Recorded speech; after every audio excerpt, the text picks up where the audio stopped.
Have you ever wondered if the plants in your backyard could be used in your dinner or even as a medicinal remedy? Well, there's a good chance that they could be used for just that. Hi, I'm Maya, and this is my presentation entitled Backyard Pharmacy. Throughout the research stage of my project, I set out to answer my driving question, which is how are native Wisconsin plants used for medicinal and nutritional value? Firstly, let's look at the history of plants in the medicinal field. Humans first started recognizing the medicinal properties and nutritional value of plants by studying animals and experimenting with what they thought would work. In early shamanistic practices, practitioners would meditate and communicate with the plants and derive information through those means. So a way that humans would pass information that they learned through the generations was through books, and some famous examples of these are the Iliad and the Bible. In the early years of mankind, no one would really bat an eye at relying on plants as medicine, but today it's sort of become taboo. Only about a handful of pharmaceuticals, about 11% today, are derived from flowering plants. Western scientists believe that number will decrease due to the fact that we are able to synthetically create molecules for drugs. And despite our medical advances, people wanted an option where there weren't as many side effects from pharmaceutical drugs. And so in the 1990s, the government passed the Dietary and Supplement Health Act, which allowed plant-based medicines to be sold but marketed as dietary supplements. In 2007, the FDA established and approved requirements for these plant-based medicines, which was basically that manufacturers would need to report to the FDA. Now, which parts of a plant are used for medicinal and nutritional value? These parts mainly consist of flowers, seeds, bark, leaves, and basically any part of a plant. Different parts of a plant offer different uses. For example, cattail shoots can be used in cooking, and a cattail ash made out of the seeds can be used to treat skin abrasions. And depending on the plant that an herb comes from, that's how it reproduces. A flowering plant would rely on pollination and photosynthesis and dispersion of seeds, whereas a non-flowering plant would reproduce asexually through a budding process. Over time, plants have evolved to defend themselves against danger. They release hormones to deter predators, which are called phytochemicals, which humans use in medicine. These are called alkaloids, glycosides, polyphenols, and terpenes, which are the most common. They can be found in caffeine, morphine, aloe, and many other plants and compounds. They're mainly used in diuretics, dietary supplements, aromatherapy, and of course, any other form of medicine. Phytochemicals work by connecting with bodily receptors, and when the body reacts, it creates a chemical reaction, which is how we get effects from those medicines. And a very diverse range of plants and chemicals means that there is a very diverse range of medicines, which is very important in holistic treatments and pharmaceuticals. Animals can be used in medicine as well, but it's not very common due to a lack of scientific research. However, animals do have zoochemicals, which connect with the body in a similar way that phytochemicals do. Cell differences between plants and animal cells make it so that the body interacts differently depending on the product. Plant cells have a cell wall and larger vacuoles, which contain the nutrients which are then transmitted to the human body when consumed. Early humans believed that tusks, claws, scales, and other kinds of animal products held healing properties, and so they were used in early medicines, but today's science doesn't really back that up. And in ancient cultures, they had a holistic view of the human body, which was to treat the entire body and not just single out one part. Holistic medicine may seem taboo, and many people may be wary of it, but there are some benefits, even if it is slightly incorporated into life. One is that the patients get a better understanding of their bodies and the medicines that they take, and practitioners typically educate on lifestyle changes which can lead to better overall health. Plant-based supplements can also reduce the amount of synthetic drugs that one takes and or alleviate symptoms from those drugs.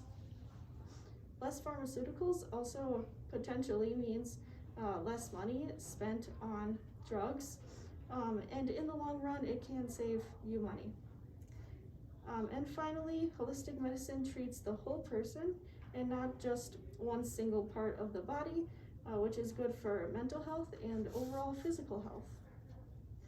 However, there are risks that come with holistic treatments. One of these is that there haven't been many scientific studies done, which means that we don't have a very firm grasp on the different effects on different individuals. There is also dangerous advertising. Some companies market their products as all natural, but that doesn't necessarily make it safe. FDA restrictions also only go so far. Mainstream pharmaceuticals go through intense testing, but plant-based medicines don't go through the same testing, and so we don't really know the proven effects, and what works for one person might not work for another. And holistic treatment is long-term, and so it won't really help in an emergency. It also isn't a cure-all remedy, and it really isn't possible to rely 100% on plants in today's society. In the past, holistic medicine may have been sustainable, but today it probably isn't if it becomes mainstream. This is because commercialization would most likely turn it into a commodity, and that would in turn damage the environment from overproduction, which would lead to deforestation, and harm native cultures, which rely on their environment for their medicine. Culturally, on the other hand, holistic treatment is sustainable. Many ancient practices still exist today and have been ingrained in Western society. Yoga and other mindfulness practices have been derived from old Indian spiritual practices. And because of the evolution of practices and how they continue to change to meet society's needs and vice versa, holistic forms of medicine have stuck around for many years and will continue to stick around for many more. Economically, however, it is a double-edged sword. For a patient, specifically in America, it may seem like an add-on or as added expenses, since insurance doesn't cover many holistic medicines, and so the patient would need to pay out of pocket. And it just really isn't cost effective for many Americans. But overall in the world, the majority of the population relies on integrative medicine for their health care, and because of that, it contributes billions of dollars to the economy, and overall it just depends on your personal perspective. And to showcase what I learned throughout my project, I decided to make a recipe book, which I have right here. I made different recipes that I found online and I utilized 9 different native species of Wisconsin plants in these recipes, which include cattails, dandelion greens, wild leeks, and more. All of them have different medicinal and nutritional properties, which I have explained in this book. For example, I made wild leek soup, and wild leeks are full of vitamins but low in carbs, and when you consume them, they can help with heart, eye, and immune system health. Raw slices can also be used to treat insect bites and bruises. In plants, there are many amino acids, which is important for creating proteins in the human body, which is important for survival. Glutamic and aspartic acid are 2 types of amino acids which are found in majority of plants, and so it can be assumed that you'll find these 2 amino acids in most, if not all, of the plants that I have used. And for these recipes, I use plants that I could just find out and about. And if you choose to do the same, make sure you have a reliable way of identifying your plants. One common way to identify plants is by using a dichotomous key, which allows you to identify an unknown item through a yes or no answering key. You can also use plant ID sites, which you can identify them either automatically or manually through online means.